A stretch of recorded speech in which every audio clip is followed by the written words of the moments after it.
Senator Tillis. Thank you, Mr. Chairman. First, I want to thank you for the way you've conducted these hearings. And also appreciate the hard work on the part of your staff, especially your Chief Nominations Counsel, Phil. Thank you all for the work you've done. As I said last week, I'm not going to be supporting Judge Jackson's nomination. I sat through the majority of the hearings a couple of weeks ago and submitted more than 300 questions for the record.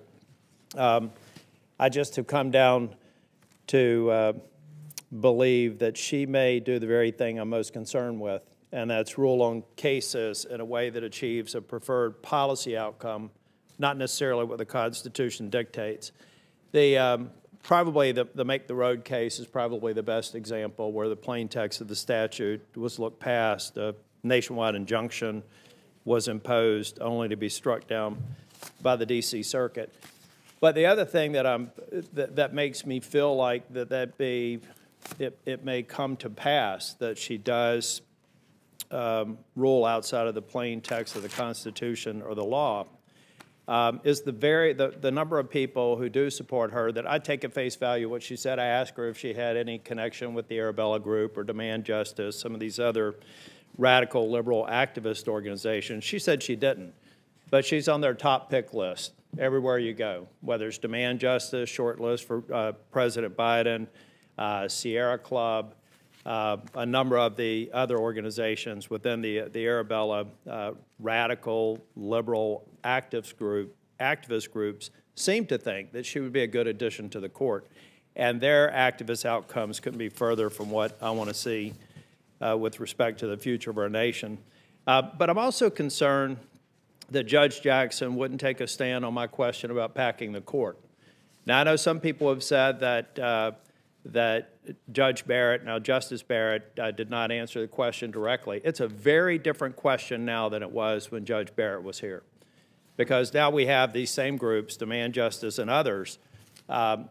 They have organizations focused on nuking the filibuster. And on January the 19th, we came really close to doing that. And we all know that if that occurred, it laid the predicate for expanding the Supreme Court. I, for one, it won't be the sole factor, but I, for one, if I have an opportunity to sit on this committee and consider a future Supreme Court justice, it will be a weighted factor in my decision whether it's coming forward from a Democrat judge or a Republican judge with respect to being considered on the Supreme Court. I think a simple answer, very similar to what Justice Ginsburg and Justice Breyer done, would have been a great way to calm my fear about the worst possible thing. We could talk about these hearings being politicizing and divisive, but nothing would be more politicizing, divisive, and destructive to the Supreme Court than to expand it and pack it. So those and other reasons, including some of the responses to my more than 300 questions for the record, I'm not going to be supporting Judge Jackson. I am a realist. I know that she's going to be confirmed. I think we've had a colleague on our side of the aisle also announce support.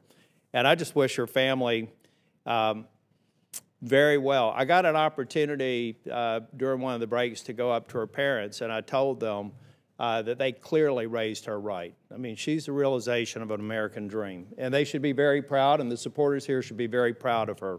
This is not about the content of her character. I think I judge that to be very strong. This has to do with future decisions where I believe, and I hope that I'm proven wrong, that Justice Jackson may go in a direction that runs counter to much of what we've talked about today.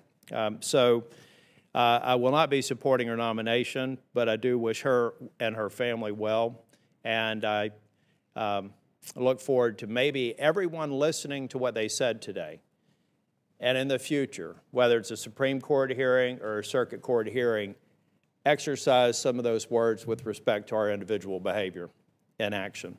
Thank you, Mr. Chair. Thanks, Senator Tillis. And now Senator Hirono.